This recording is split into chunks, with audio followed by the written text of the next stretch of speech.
ప్రజల దేవాతి దేవుని యొక్క గొప్ప ఘనమైన నామములు అందరికీ ఉదయకాల సమయమున శుభాభివందనములు తెలియజేసుకుంటున్నాను.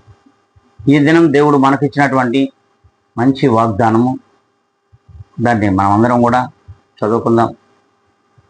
ఎఫెసీలకు రాసిన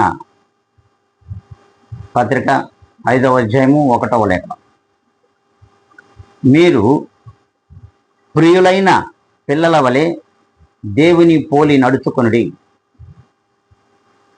మరి చూడండి, దేవుని వాక్యం మరి ఈ లోకంలో ప్రజలు ఎలా ఉండాలి, అంతేకాకుండా క్రీస్తు మార్గంలో నడుస్తున్నటువంటి క్రైస్తవులు ఎలా ఉండాలో వాక్యము స్పష్టంగా మనకు తెలియజేస్తుంది.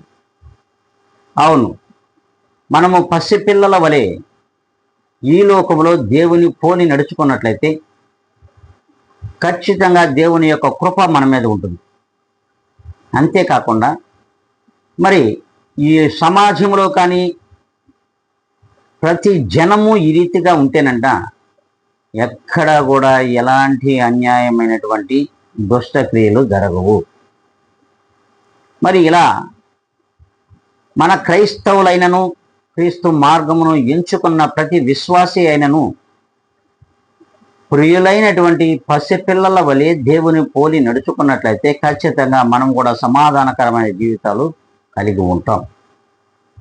ఇట్టి సమాధానకరమైన జీవితాలను మనకు దయచేయడానికి వచ్చినటువంటి యేసుక్రీస్తు మార్గమును ఈ దినమునైనా సరే మనం ఎంచుకున్నాం.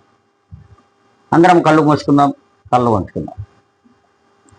మహాపరిశుద్ధుడా, ప్రేమ నమ్మకము కలిగిన మా గొప్ప కారణమైన తండ్రి, అయ్యా, నీవిచ్చిన ఈ గొప్ప వాగ్దానము చేత మేము అనుదినము కూడా మీ కృప కలిగి మీ యందు ప్రేమతో ఈ లోకంలో మేము పసిపిల్లల వలె జీవించడానికి మరి ఆ రీతిగా సమాధానకరమైన జీవితాలు మాకును దయచేయమని యేసు క్రీస్తు యొక్క గొప్ప ఘనమైనటువంటి నామములో ఇదిగోనైనా ఈ ఛానల్ను వీక్షించుతున్న ప్రతి ఒక్కరినైతేనేమి, ఇదిగోనైనా నన్ను అయితేనేమి మమ్మల్ని మీ చేతులకు అప్పగించుకుంటూ యేసు క్రీస్తు నామములో అడిగి వేడుకొని ప్రార్థిస్తున్నాను మా తండ్రి, ఆమేన్.